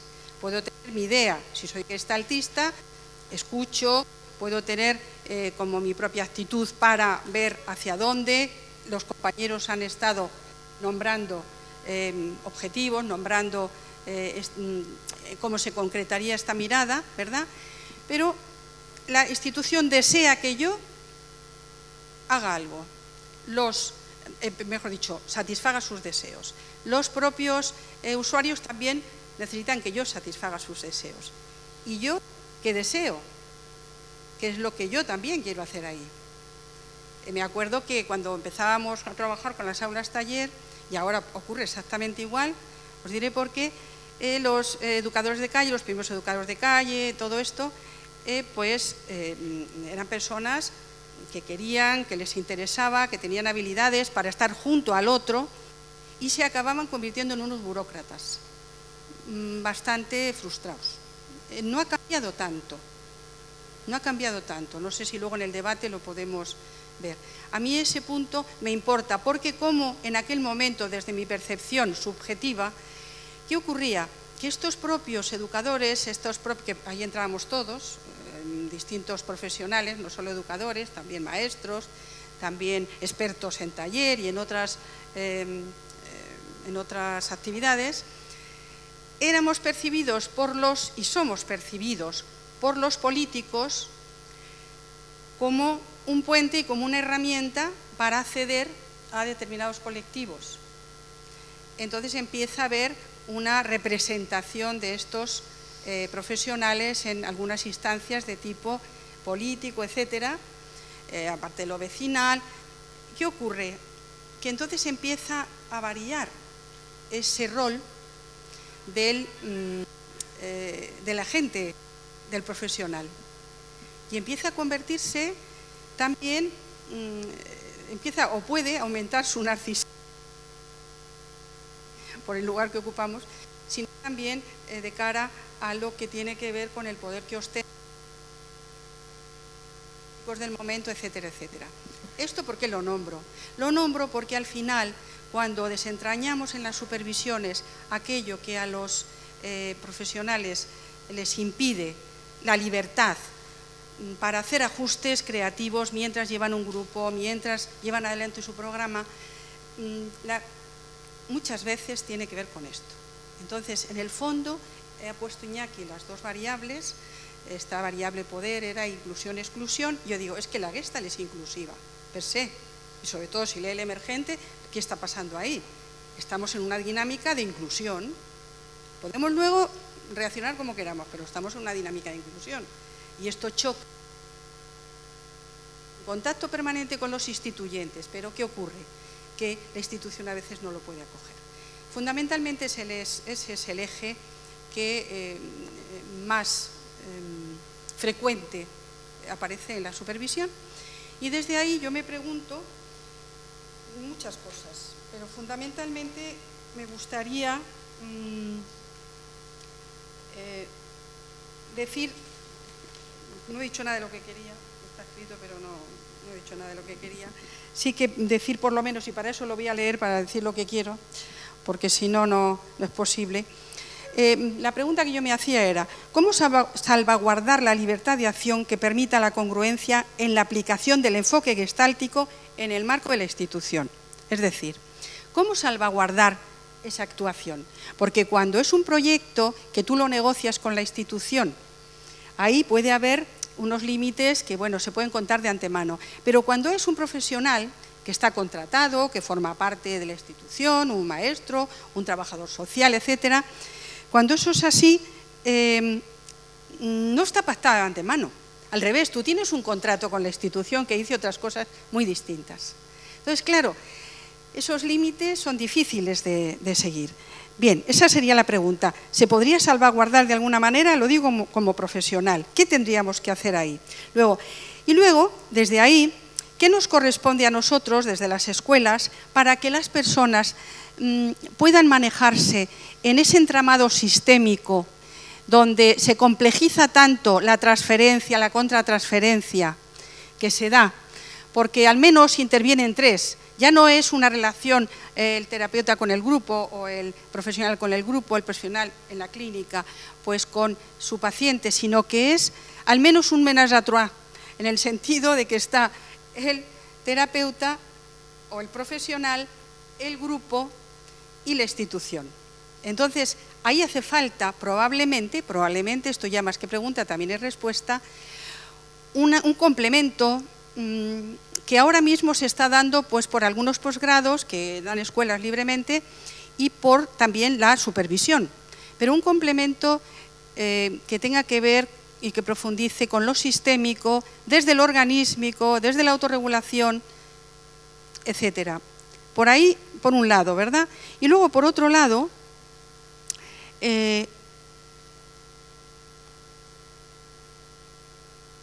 tenía dos y como solamente he dicho uno, pues voy a ver. Bueno, fundamentalmente sería esto. Sí, ya sé. Resulta que en los últimos cambios que hemos hecho en la asociación, por el momento actual y por cómo está la normativa general, se ha modificado un poquito, bastante, lo que hasta ahora era la dinámica del programa, etcétera. ¿En qué se ha modificado desde mi punto de vista? En que hay una parte de la formación que no va a ser reconocida probablemente por otras instancias, siendo la misma, pero que permite, como no va a ser reconocida por la FEA ni por el Colegio de Psicólogos, etcétera, etcétera, a priori, sino que es reconocida por la ETG, introduce un margen de creatividad como para aplicar también nuestro propio sentido de la clínica, eso siempre, por supuesto, y las clínicas gestálticas. Porque tenemos psicopatología, todas las escuelas lo damos, en algunos sitios no es tan obligatorio, en otros más, pero también hay una clínica gestáltica que está basada más en toda la teoría del self, que en los últimos años, yo he seguido durante 3 años el trabajo de los Gran Soto, que ha citado también Iñaki, de Marcos y Rosane, les he acompañado en todos los talleres, la formulación que ha hecho él para entender un poco cómo se aplica, ¿no?, estos conceptos del funcionamiento del self a lo ético, a lo político, a lo antropológico, y eso tiene un desarrollo muy útil para el hacer gestáltico, este enfoque. Bien, ¿yo qué quiero decir con esto? Quiero decir con esto que necesitamos, desde mi punto de vista, las escuelas intervenir.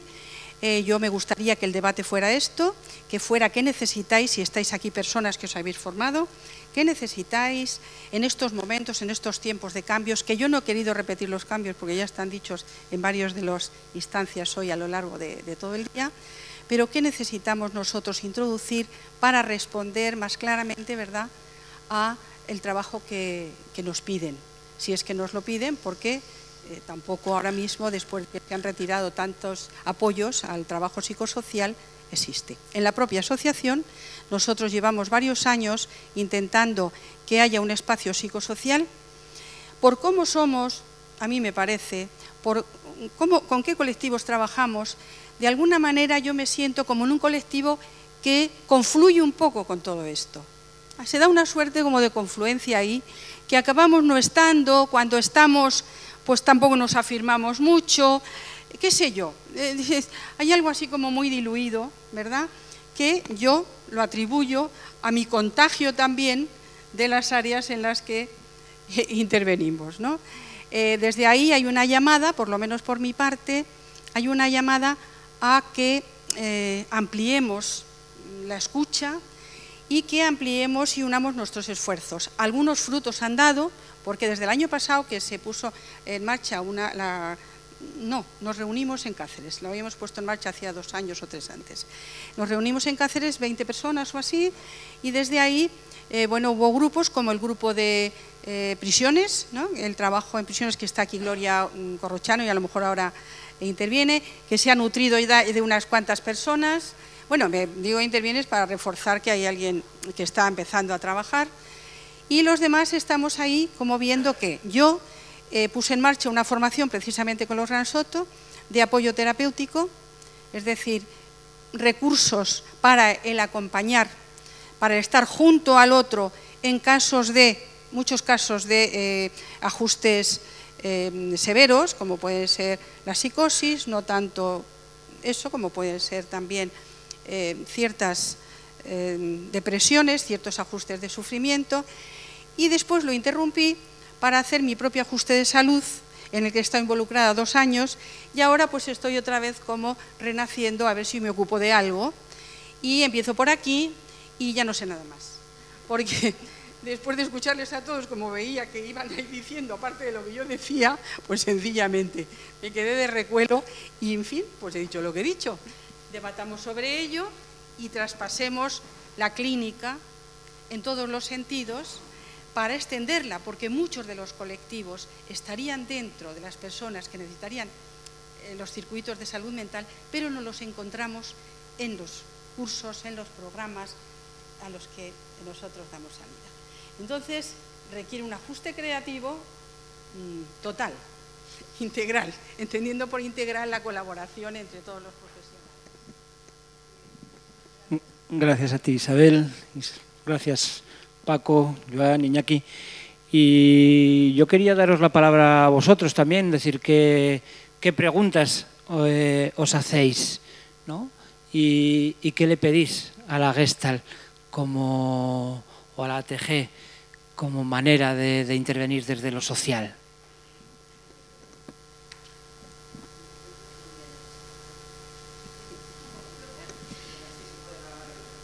Vale, que un poco con lo que ha dicho Isabel y, a ver, lo psicosocial, definir los espacios, ¿no? Una vez que os he oído, entonces definir los espacios, es decir, ¿cuáles serían los espacios sociales? ¿Qué es lo social? Entonces, desde ahí, si definimos lo social, es decir, es la institución pública, es la institución privada, son educadores de calle, son colectivos incluidos, son movimientos sociales. A mí me falta eso, que es lo que os quería decir. Y dentro de eso, pues es verdad que se van produciendo espacios muy concretos que quieren, con Óscar hablé el año pasado, ¿no? Que quieren estar en el espacio de lo social, como es el medio penitenciario, es decir, son cosas muy concretas donde interviene la Gestalt, que se está produciendo aplicación de Gestalt en el medio penitenciario, quiénes son los que la producen, qué centros penitenciarios son los en donde se está aplicando esa Gestalt, y quizá pues a mí me falta un poco esto, ¿no? Es decir, desde luego el medio penitenciario sería lo no social, o sea, es decir, en esa polaridad y es donde cuando intentamos abrirnos el camino de qué hacemos con algo que está emergiendo claramente desde la propia de los propios asociados, gente que está trabajando en centros penitenciarios y querían tener un espacio, pues hombre, la comisión de intervención social sería lo más adecuado, ¿no? En esa polaridad que os digo, ¿no? Y desde ahí nuestro espacio estaría muy limitado, es decir, espacio de aplicación de la Gestalt en los centros penitenciarios, que lo hemos ampliado porque ha habido una serie de personas que han querido también participar como personas que trabajan con detenidos con medios, o sea, en medios judiciales, no solamente penitenciarios, y es lo que está quedando, que se inició en Cáceres, en esa reunión que estábamos unas 20 personas, en la que se inicia este grupo, ya se va delimitando, y entonces estamos ampliando, porque no solamente el medio penitenciario, como os digo, sino los profesionales que trabajan con detenidos en internamientos, con detenidos en jóvenes, todo este tipo de aplicación de la Gestalt. Y ahí es desde donde yo estoy viviendo pues una aplicación muy directa, ¿no? Muy concreta, muy práctica, muy precisa, empezando por quizá un poco la experiencia que yo tenía, que la manifesté en la tesina que hice hace ya mucho tiempo, que está por ahí, que la podéis leer, que es la Gestalt en el medio penitenciario, ¿no? Es decir, y el objetivo que queremos conseguir es cobijar, entre comillas, con un pequeño colectivo dentro de la comisión que está de coordinador Óscar, y decir, vale, bien, el medio no social.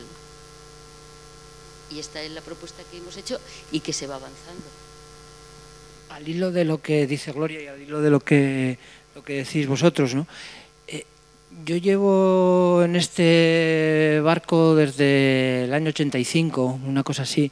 En el 87 hice la formación de Gestalt y yo he visto cómo a nivel de lo social, o por lo menos a mí lo que me dio la Gestalt, algo que sale aquí, que es como presencia, como saber estar en una actitud de poder acompañar como a las personas que iban pues a servicios sociales, luego yo trabajé en salud mental, trabajé en drogodependencias, he trabajado en muchos ámbitos sociales, y yo creo que desde ahí es eso, es decir, cada vez más hay más personas, educadores, maestros, trabajadores sociales que vienen a las formaciones de Gestalt, porque yo creo que la Gestalt les aporta un plus, que yo creo que es, por un lado, el saber estar de otra manera en ese medio social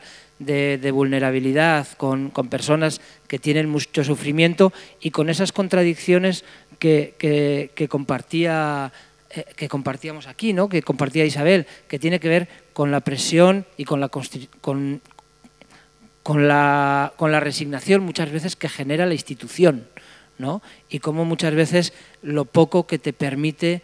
Yo veo cada vez, yo llevo supervisando equipos de servicios sociales desde el año 95 y cada vez llevo viendo más resignación de los profesionales de los servicios sociales, y desde ahí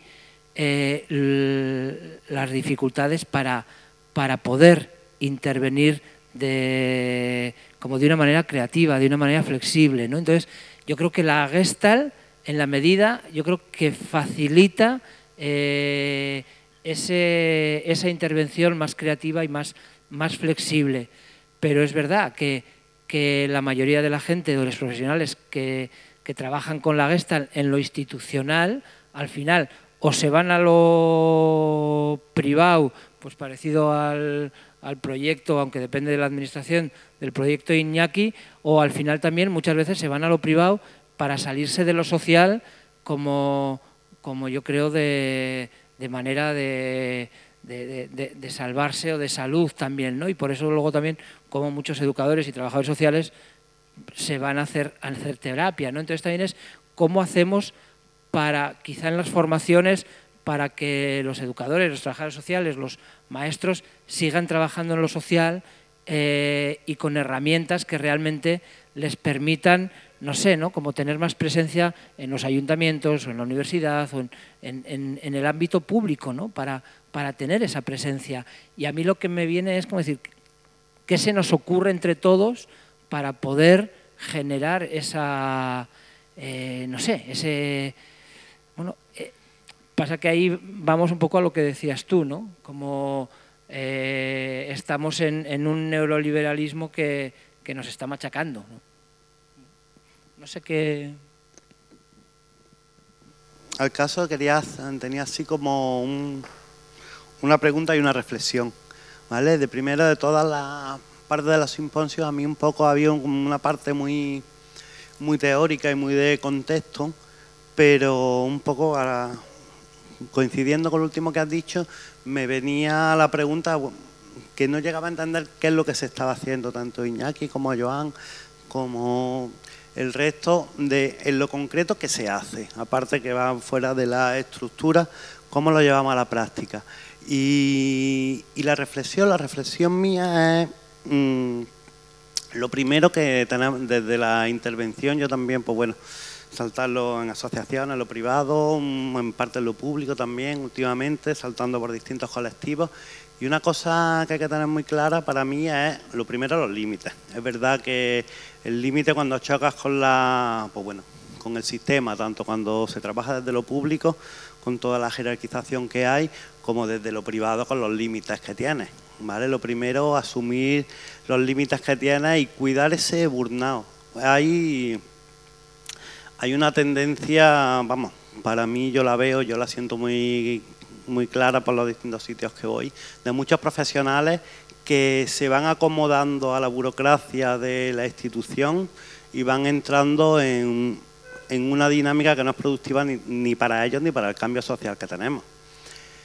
Entonces, ¿cómo lo llevamos? Un poco, es verdad que cada vez pues, más profesionales, pues bueno, vamos teniendo una formación de este tipo y yo creo que el cambio, o para mí el cambio yo lo siento así, que pasa por la responsabilidad, por responsabilizarnos nosotros de esta realidad que tenemos y no acomodarnos desde proponer con nuestro trabajo, desde los ámbitos sociales, públicos, privados, desde los ámbitos educativos, proponer nuevas formas de hacer y darle un papel fundamental a la supervisión. Habéis hablado algunos de los ponentes de la supervisión en lo social y a mí me han hecho los oídos chiripitas porque qué poca supervisión se ve a todos los trabajadores que están, supervisión personal y del trabajo, a los profesionales que están desde los servicios sociales, profesionales que están desde el ámbito de la salud también, desde la enfermería, desde los auxiliares, trabajadores desde psicólogos de servicios sociales también.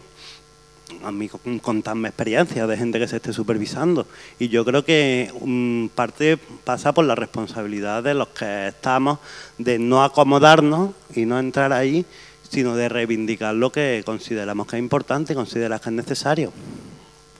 Bueno, mi nombre es Concha, yo soy trabajadora social, me formé en Gestalt y salí del trabajo social y ahí tengo una escuela de Gestalt.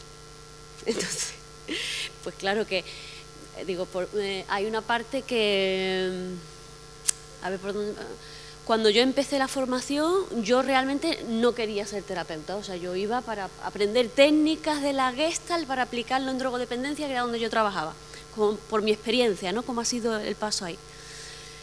En el camino voy viendo que me va gustando, tal. A mí no me quedaba claro que hubiera que hacer las asignaturas, yo en principio no sabía nada de eso, ¿no? Y después a partir de ahí, bueno, pues ha ido rodando la cosa, que trabajando con muchos trabajadores sociales, educadores, tal. A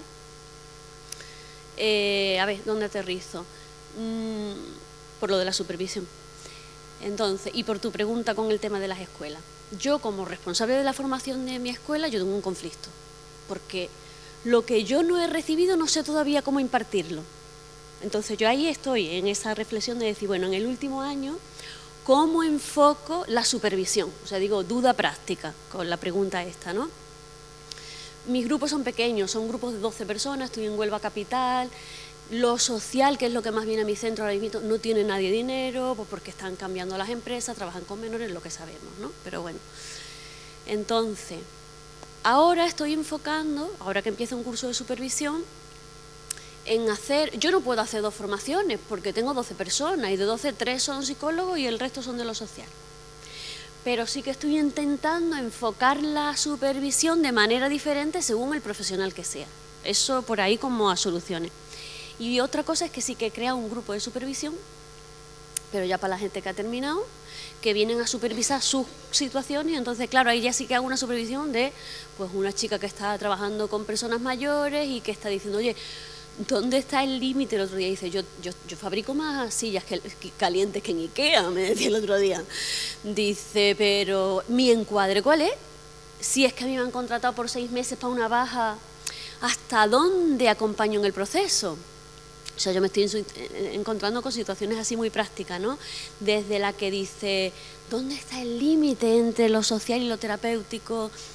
Que ahora yo me estoy encontrando con eso y estoy pues creando esos espacios donde a la misma vez que yo voy aprendiendo, van aprendiendo ellos conmigo, como que estoy, pero sí que veo esa necesidad y sí que ha sido como un paso ahora ya más real a decir, venga, vamos a ver cómo lo vamos haciendo, ¿no? Y esperaba también de este espacio, pues eso, toda la gente que hubiera de escuela, que tengan a mucha gente de lo social, pues cómo hacerlo. Yo creo que ahí hay una necesidad, que yo también la tengo, pero que tal como voy encontrando es un poco por ahí, ¿no? Como afrontando cada realidad de cada persona. Una es maestra de inglés y me dice el otro día, y cuento, me dice, Concha, es que mira lo que me pasó el otro día. Con una chica le dije qué te pasaba, al final se enfadó, acabó haciendo una descarga, pero después la otra empezó a llorar también. Se generó una dinámica en la clase, dice, no di inglés. Una chica me dijo, qué buena ha sido la clase de inglés de hoy. Entonces, pues van encontrando cada profesional su límite en su situación y yo lo que estoy haciendo es acompañándoles, pero desde lo muy cercano y muy pequeño, ¿no? Era desde el otro punto de vista, desde el que está trabajando como profesional, tanto en lo público, donde hay más poderío, pero también desde otras instituciones, donde se pueden buscar alternativas creativas, el fomentar, traer espacios de supervisión pues en los servicios sociales que organicen dentro de la formación continua, dentro del trabajo, entender que este tipo de trabajo que estás con personas genera una serie de movimientos personales que si no te supervisas terminas quemado.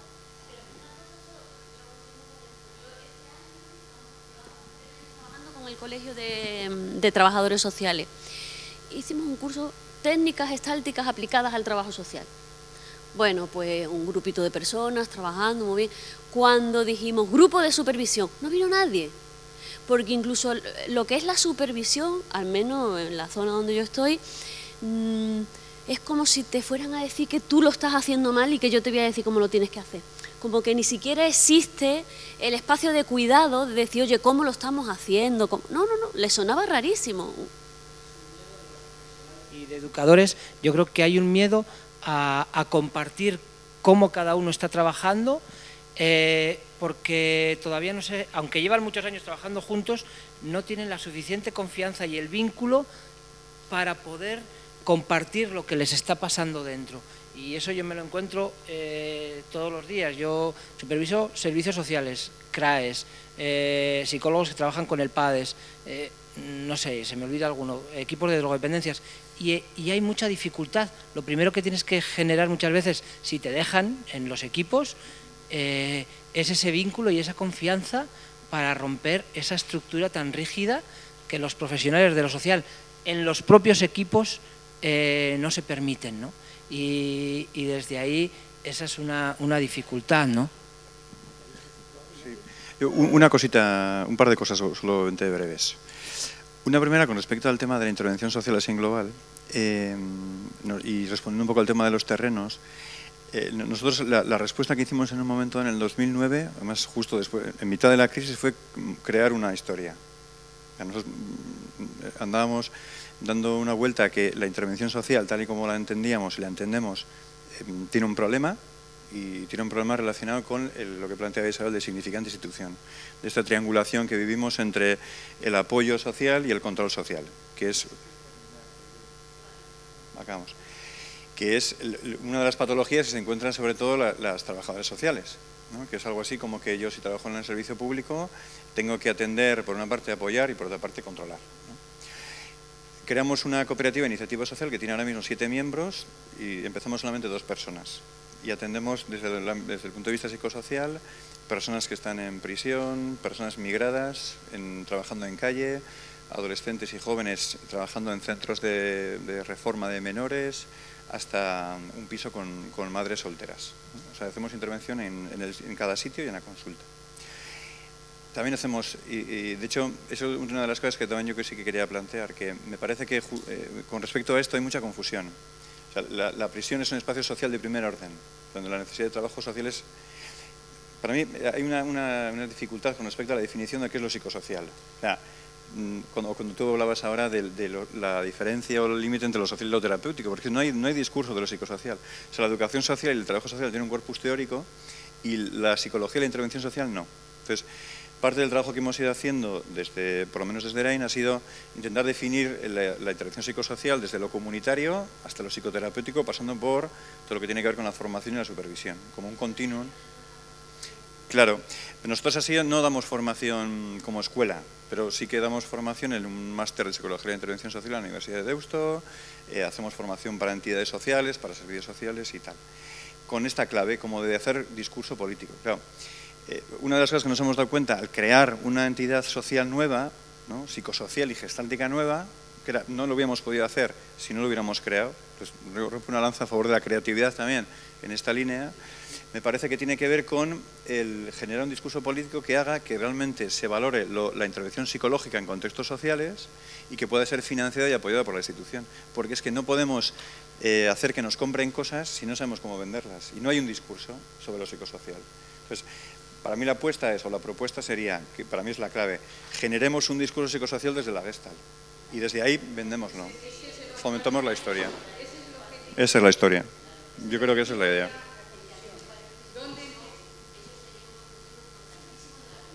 Sí, sí. Para mí es la clave.